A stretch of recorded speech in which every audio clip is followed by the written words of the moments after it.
This is Thomas Family Hustle 205. I appreciate you joining us on our YouTube channel. This is our first ever YouTube video. And today I would like to talk to you about side hustles, side gigs, call it what you will. Our family started looking for an opportunity to make a little bit of a side income or a hustle on the side, if you will. And I want to talk to you today about how we came to where we are today. First of all, we are still very new, so try not to critique us too much. However, we started with my love for couponing, and I would coupon to find things for free, or perhaps in some instances that were money makers, maybe after a rebate or after a store coupon combined with a manufacturer coupon, or any variation of different things. I took those items and I would sell them locally out of my garage. I actually have it set up with some shelving units, and I had bins that had the prices on them, and it was set up for people to come and shop whenever they chose. We were ready to step up to maybe the next level and try and go a little bit further with that. But unfortunately, as any couponer knows, the restrictions on coupons and the minimums and maximums have all become a bit of a headache from a lot of the manufacturers. So it became too difficult to try and grow our side hustle through couponing, unfortunately. So we had to start looking into different avenues, and together we decided that maybe stepping up to eBay was our next potential business venture. So we started doing some research. First, we decided to watch a few YouTube videos, because what can't you find on YouTube, let's be honest, where a lot of questions that we had were already being answered in the videos, and of course some of the videos prompted additional questions. So I had a notepad and I would take my notes throughout each video just to make sure that I was keeping up with all the 1,001 thoughts that were going through my mind, because I'm sure, much like you, I've heard of eBay. I know a little bit about it. Obviously, it's for buying and it's for selling, but I don't necessarily know all the ins and the outs. How many listings do I get each month? What are my costs going to be? How much do I need to build in for this or for that? And how do I calculate it? There's so many variables to selling on eBay, and they weren't things that I've ever considered before. So I want to share with you more about my journey, so that perhaps it can benefit you, and maybe you have some feedback, tips, or pointers that you can share in the comments down below. I'd appreciate that too. I'm always open to opportunities for improvement, so please share if you have something to share. So I'd like to show a little bit about how we started. We first took a very generic notebook and started documenting any purchases that we made, and we would write down the item that we purchased. We'd write down the quantity and the amount that we paid for it, and then down below on the very next line we would write the sell price that we're going to try and sell it for locally, since on Facebook Marketplace there are no selling fees, and there is of course no shipping, because it would all be local pickup. But once we decided that some things that we were finding, or some things that we had, would better serve a more specific market, such as vintage toys or sports memorabilia or collector's items, you're not going to find somebody that collects the same things as you every day in your local neighborhood on Facebook Marketplace. That's just a fact. So we decided we needed to step into eBay. So we took the same concepts that we were already using with our handy dandy little notebook and all of our pricing information. As you can see, I have an envelope with my receipts at the back of it for every time I go out and I either go do what's called retail arbitrage, or if I go couponing and I purchase something that's going to be resold, or if I go thrifting. I love to go thrifting anymore. I'll keep the receipts in here. I'll make notes on the receipts as far as what items I purchased, so that I can track the costs and everything. However, as I have grown with eBay in the past month, I have gone to an Excel spreadsheet that helps me track my costs and my fees and all the different variables that you'll have for selling on eBay. Just a little bit better than a notebook, but nothing wrong with the good old-fashioned way of doing things either. So some of our favorite items that we have come across so far have been found at the thrift stores. However, at the same time, some of my fastest selling items have come from unmarked clearance. We actually started following people on Instagram and Facebook and following different groups to maybe get some insider tips and pointers for different retail arbitrage ideas and suggestions, things that would flip for a quick buck, things that maybe weren't marked in a lot of stores, but some people were finding it as they were scanning things in the store app. It would show up that it was severely discounted from what the shelf price reads, and so on and so forth. So we do a little bit of everything as far as how we acquire our materials. We've found huge clearance deals posted on like Instagram or Facebook. Again, social media is going to be your best friend no matter what avenue you choose to go down for resale. But we were able to find a whole lot of ideas, visuals. Those are always helpful to us before we go into a store, so we have an idea of what we're looking for, what kinds of things other people have found at what kind of prices. Obviously, as you will quickly experience, you're going to have varied results depending on your store.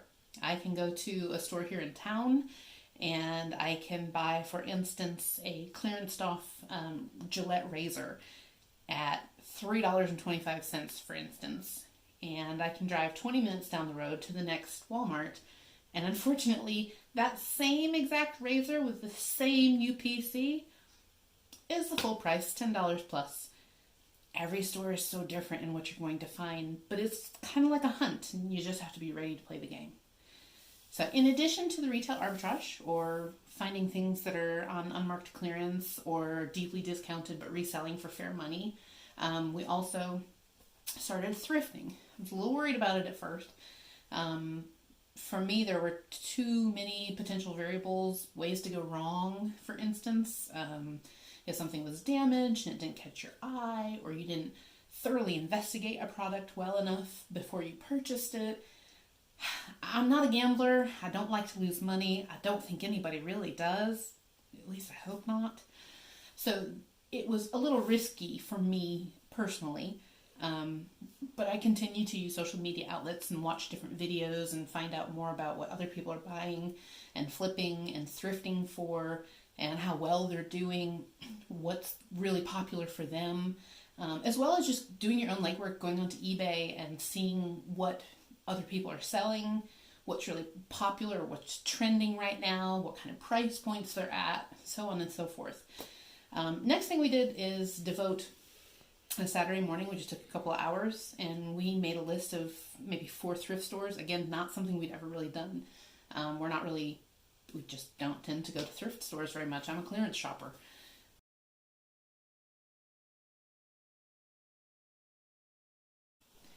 So before we started thrifting, we sort of came up with a game plan to decide on 4 or 5 different locations, thrift stores of different kinds, some mom and pop, some chain, some more of a local chain, you name it.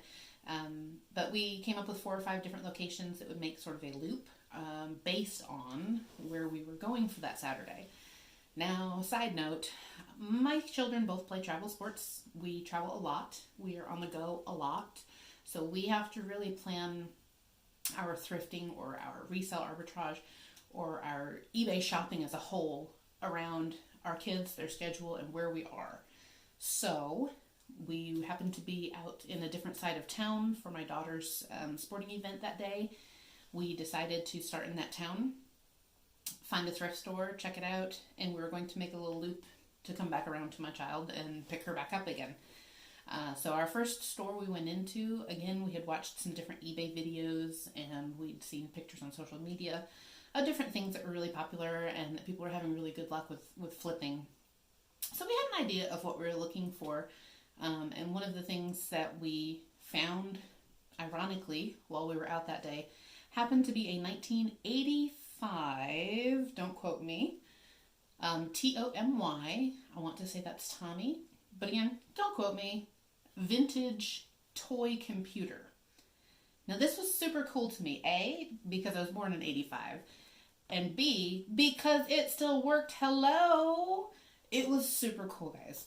So it was $1.99 at the thrift store.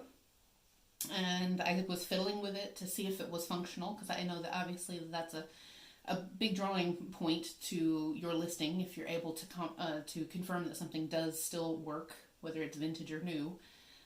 So I was fiddling with it, and I thought I broke it. So I had my 11-year-old child come over, and she started working it, and go figure, the same way that you can put her on a computer right now today and she can make it work the way it needs to work. She got it. She fixed it. She figured it out. She took care of the problem. Problem be gone. So it was a functioning toy. I did not break the toy, but we did buy the toy, because when I was searching for it, obviously not by barcode on eBay, there was no barcode. It was 1985 and it was out of the box, y'all. So, searched for it based on any information I could get from the toy itself, which again was the TOMY, 1985, clearly some kind of a computer toy, vintage, and I was able to find that people were selling this for anywhere from $20 to $30, and that's all in. All of my prices are all in prices, and what I mean by all in is the cost of the product as well as the shipping, all added together. So I decided it was a necessary purchase. So after looking at the comps, I knew that I had to have this toy computer because it was going to sell and it was going to make me a fair amount of profit. So we went ahead and made the purchase. This was my first ever vintage purchase. I was a little nervous about it, hoping that we could get it cleaned up and looking, as nice as it needed to take pictures and sell it for the same kind of money everybody else was asking. So, sure enough, took it home, used a magic eraser, Clorox wipe, got in between all the buttons and the keys, and we were able to clean it up, and it looked great, especially for its age. Case in point. And we were able to go ahead and get photos and get it posted, and it sold, I'd like to say, within 48 hours at full asking price. I received one message that asked me if it worked, even though it was in the description, and I did reply and confirm that it did. And we immediately had a sale, and it was super exciting based on the profit. The most you're typically going to pay for shipping a product is going to be around the $8 mark if you're using USPS. If you opt for something like a UPS or a FedEx, your cost will increase, and of course, depending on where a product is going, your USPS cost may increase as well. But $8 is a pretty fair gauge. That would be your maximum. I've not seen anything less than $3. However, I don't work in things like playing cards or collector cards, so it may be different when you start working with something like that, but I would think that you would want it insured and trackable, but that's not my realm. I don't know about that stuff. So you can guesstimate $8 is your worst case scenario, dependent upon weight, but you want to take that into consideration when you're trying to come up with your pricing, so that when you post it, you have accounted for any possible costs, as well as approximately 12% in fees that eBay will take. Some on the front, some on the back. So just make sure that you're accounting for all of your fees when you're deciding on how to list a product, so that you can make the most money that you can and not have a lot of oopsies. But it's trial and error, so it will happen. So I really appreciate you guys joining us today for us to talk a little bit about how we got started, and a few of the beginner things about eBay that I've learned so far that I'd love to share with you. I hope that you'll join us for our next video. We're going to show you how our entire Thomas family team works together to prep items and list items on eBay. So I hope that you'll join us soon. Thanks, guys.